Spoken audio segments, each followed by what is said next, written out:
Binayasivenit Astasvova Universal Fabetul Romanes මම කිව්වේ ඔයාලව සාදරයෙන් පිළිගන්නවා අද මම ඔයාලට රොමේනියන් ඇල්ෆබෙට් එක ගැන උගන්වන්න යන්නේ කියලා. ඔයාලා හැමෝම ආදරයෙන් පිළිගන්නවා රොමේනියානු භාෂාව සිංහලෙන් YouTube නාලිකාවට. මේ නාලිකාවෙන් භාෂාව ඉගෙන ගන්න කැමති ඔයාලට මුල සිට සරලව රොමේනියන් භාෂාව ඉගන්වන්න තමයි බලාපොරොත්තු වෙන්නේ. ඒ වගේම රොමේනියාවට අලුතෙන් එන්න බලාපොරොත්තු වෙන බොහෝ දෙනෙක් මුණ දෙන ලොකුම අභියෝගය තමයි රොමේනියන් භාෂාව. ඉංග්‍රීසි භාෂාව සමහර තැන්වලදී භාවිතා වුණත් එදිනදා ජීවිතයේදී බොහෝ තැන්වලදී අපිට රොමේනියන් භාෂාව උවමනා වෙනවා. රැකියාවකට ගියත්, රෝහලකට ගියත්, බැංකුවකට ගියත් රොමේනියන් භාෂාව දැනගෙන ඉන්න එක වැදගත් වෙනවා. මුලින්ම මම රොමේනියන් භාෂාව ගැන පුංචි හැඳින්වීමක් කරන්නම්කෝ. රොමේනියන් භාෂාව කියන්නේ ලතින් භාෂා පවුලට අයත් භාෂාවක්. ඒ කියන්නේ ඉතාලි, ඉස්පාඤ්ඤ වගේ භාෂාවලට සමීපයි. නමුත් මේක නැගෙනහිර යුරෝපයේ වර්ධනය වුණු හින්දා එයට ඉස්ලාම් භාෂාවේ බලපෑම ටිකකුත් තියෙනවා. ඒ නිසා විශේෂ අලංකාර ස්වභාවයකින් තමයි මේ භාෂාව නිර්මාණය වෙලා තියෙන්නේ. මේ භාෂාව ලියන විදිහටම තමයි කියන්නේ. ඒක නිසා අපිට ටිකක් පහසුයි ඉගෙන ගන්න. ඇල්ෆබෙට් එක හරියට දැනගත්තොත් කියවන්නත් ලේසි, ඒ වගේම කතා කරන්නත් ලේසි. ඒ වගේම ඇසන්ට් එකත් හොඳට පුළුවන් වෙනවා. ඒ කියන්නේ යම්කිසි තාලයකට තමයි මේ භාෂාව කතා කරන්නේ. ඒකට හුරු වෙන්න ලේසි. ඉතින් මගේ පළමු වීඩියෝ එකේ සිටම සිංහල ඔබට සිංහලෙන් රොමේනියන් භාෂාව සරලව කියා දීම තමයි මගේ ප්‍රධාන අරමුණ වෙන්නේ.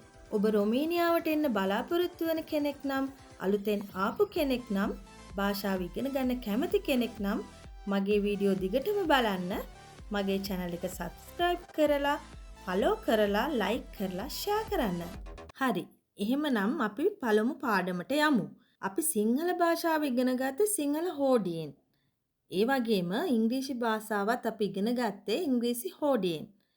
එහෙමනම් මුල්ම පාඩම රොමේනියන් භාෂාවත් අපි රොමේනියන් හෝඩියෙන්ම ඉගෙන ගමු. මේ chart එකෙන් ඔයගොල්ලන්ට පේනවා රොමේනියන් හෝඩියේ අකුරු 26යි ප්‍රධාන අකුරු 5යි එකතු වෙලා අකුරු 31ක් හැදිලා තියෙනවා. කහ පාටින් පාට කරලා තියෙන්නේ විශේෂ අකුරු 5. තව දෙයක් ඔයාලට කියන්න ඕනේ. ඔයාලගේ පහසුව ගැන හිතලා මම සිංහල වචන ලියලා දුන්නත් ඒවා ප්‍රනවුන්ස් කරන විදිහේ පුංචි වෙනස්කම් තියෙන්න පුළුවන්. ඒ නිසා පාඩමේදී ඒ ගැන වැඩි සැලකිල්ලක් යොමු කරන්න ඕනේ. රුමේනියන් කෙනෙක් වගේ කතා කරන්න නම් හරියට ප්‍රනවුන්ස් කරන්න වෙනවා. මේ පාඩමේදී මම රොමේනියන් අකුරෙන් අකුර ඒවට උදාහරණ එක්ක ඕගොල්ලන්ට උච්චාරණය වෙන විදිහත් එක්ක පැහැදිලි කරනවා. පළමු අකුර ඒ. ඒ අකුර ශබ්ද කරන්නේ ආ කියලා. මම පළමු උදාහරණය දීලා තියෙනවා ආප. ආප කියන්නේ වතුර, ජලය. එතකොට ඒකෙත් අර විශේෂ අකුර ඇවිල්ලා තියෙනවා. මම ඒව ඔයගලන්ට පස්සේ පැහැදිලි කරනවා. දෙවෙනි අකුර B. බ. බ දීලා තියෙනවා. මේ වගේ තව සවුන්ඩ්ස් මේ අකුරට තියෙනවා. ඒවා අපි තව ඉදිරියේදී කතා කරනවා. මේ උදාහරණේ දීලා තියෙන්නේ බයත්. බයත් කියන්නේ පිරිමි ළමයා, කොල්ලා. ඊළඟට C. C වලට සවුන්ඩ් එක ක. ඒ වගේම චේ කියලාත් මම දීලා තියෙනවා. ක එකෙන් කයිනේ. කයිනේ කියන්නේ බල්ලට. එතකොට චේ එකෙන් දීලා තියෙන්නේ චයයි කියලා. චයයි කියලා මේකේ තිබුණට ලියලා අපි චායි කියලා තමයි මේක රොමේනියන් භාෂාවෙන් කියනකොට කියන්නේ. චායි කියන්නේ තේ වලට. D එකට අපි ඉංග්‍රීසි භාෂාවේ ඉගෙන ගන්නකොට ඩ කියලා වගේ සවුන්ඩ් එකක් නෙන්නේ. එතකොට මේකෙදි රොමේනියන් ඇල්ෆබෙට් එකේදී අපි ද, දේ, දෝ ඔය ආකාරයට තමයි සවුන්ඩ් එන්නේ. එතකොට මෙතන මම උදාහරණේ දීලා තියෙන්නේ දොයි. දොයි කියන්නේ දෙක. දේචේ. දේ කියන එකෙන් දේචේ කියලා දීලා තියෙනවා. දේචේ කියන්නේ ඇයි? දේචේ. එතකොට දේ කියන එකෙන් මම ඕගොල්ලන්ට තවත් පැහැදිලි වෙන්න තමයි මේ උදාහරණ දෙකක් දීලා තියෙන්නේ. දේ කියනකොට DE ඇවිල්ලා තියෙනවා දේ. චේ කියනකොට අර අපි සී අකුරේ කිව්වේ චෙයි කියලා. ඒ වගේ චේ. දේචේ. ඒ දෙක එකතු වෙලා අපි කියනකොට තමයි ඇයි කියන අර්ථය දෙන්නේ. ඊළඟ අකුරට අපි යමු E. උදාහරණය එලෙව්. එලෙව් කියන්නේ ශිෂ්‍යයා. රොමේනියන් භාෂාවෙන් ශිෂ්‍යයාට කියන්නේ එලෙව්. F කියන එකේ සවුන්ඩ් එක ෆේ කියලා දීලා තියෙන්නේ. ඒ විදිහටම තව සවුන්ඩ්ස් ඉදිරියට එනවා අකුරු එකතු වෙනකොට. මේකේ උදාහරණය ෆැමිලියේ. අපි ෆැමිලියේ කියලා සාමාන්‍යයෙන් ඉංග්‍රීසි වලදී ෆැමිලි කියලා කියනවා. නමුත් රොමේනියන් භාෂාවේදී අපි ෆැමිලියේ කියලා තමයි ප්‍රොනවුන්ස් කරන්නේ. ෆැමිලිය කියන්නේ පවුල. එතකොට මම තව උදාහරණයක් කියන්නම් ෆේ කියන එකට. මේකේ මම ෆේ දීලා තියෙන නිසා. එතකොට ෆේතෙලේ කියන්නේ ගැහණු ළමයි. එතකොට ෆේ කිව්වහම අපි FE එකතු වෙලානේ හැදෙන්නේ. FETELE ෆේතෙලේ. එතකොට ෆේ කිව්වහම අර F එකේ අනිත් අකුරේ සවුන්ඩ් එක තමයි මම උදාහරණේ කිව්වේ. G ගේ ජ කියලා මම සවුන්ඩ් තුනක් ඔයගලන්ට දාලා තියෙනවා. මම එහෙම දාලා තියෙන්නේ තවත් ඔයගලන්ට පැහැදිලි වෙන්න. එතකොට මම උදාහරණේ දීලා තියෙන්නේ ගාර. ගාර කියන්නේ රොමේනියන් භාෂාවෙන් දුම්රිය ස්ථානයට. ග්‍යත්ස. ගේ අකුර. දැන් මම ගේ අකුරක් දීලා තියෙනවානේ.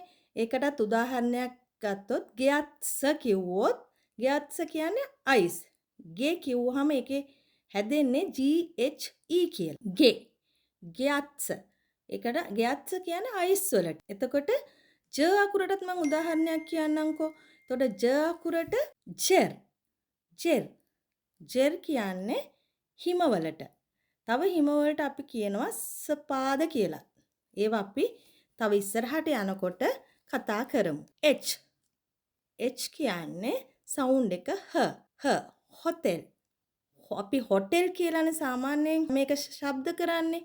නමුත් රොමේනියන් භාෂාවේදී අපි හොටෙල් කියලා තමයි මේක ශබ්ද වෙන්නේ. පුංචි වෙනස්කම් ටිකක් තියෙනවා වචන ශබ්ද කිරීමේදී.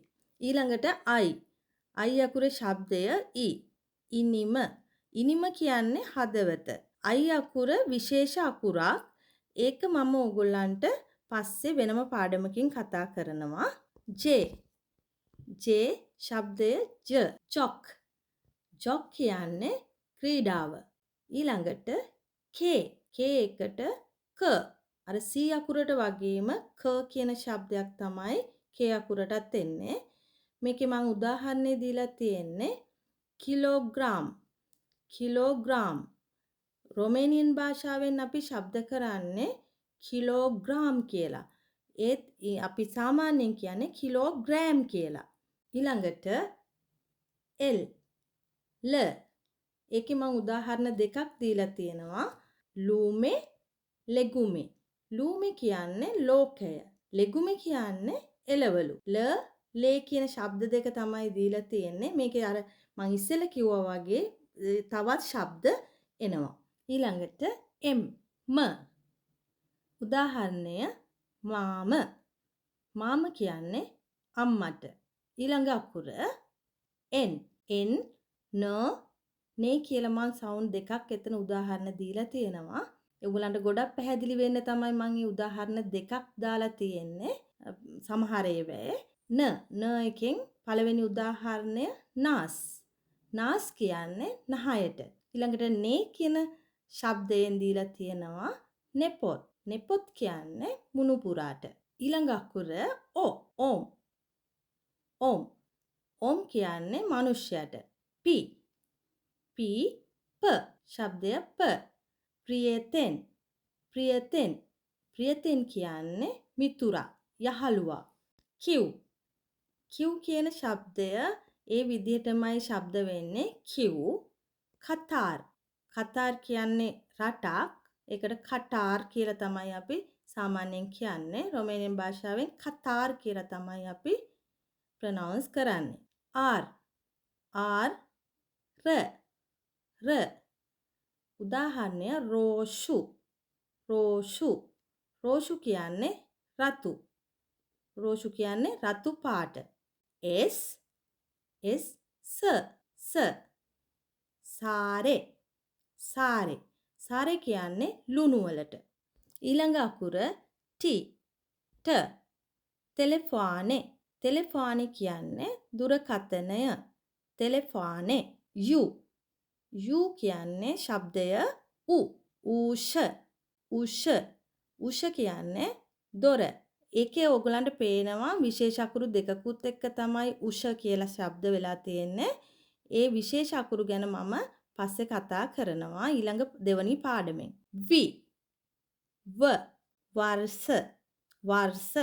වර්ෂ කියන්නේ ගෝවා වලට. ඊළඟට W වලට අපි දුබ්ලුව කියලා තමයි රොමේනියන් භාෂාවෙන් ශබ්ද කරන්නේ. විස්කි කියලා තමයි අපි සාමාන්‍යයෙන් විස්කි වලට සිංහලෙනුත් කියන්නේ. ඊළඟට X කියලා තමයි රොමේනියන් ශබ්දය එන්නේ. සිලොෆෝන් සයිලෆෝනය. Y වලට Y කියලා තමයි රොමේනියන් භාෂාවෙන් ශබ්දය එන්නේ. යෝග Z අවසාන අකුර Z ශබ්දය සහර් කියන්නේ සීනි වලට. අද පළමු පාඩමෙන් රොමේනියානු ඇල්ෆබෙට් එක ගැන ඔයගලන්ට අවබෝධයක් ලැබෙන්නේ නැති කියලා මම හිතනවා.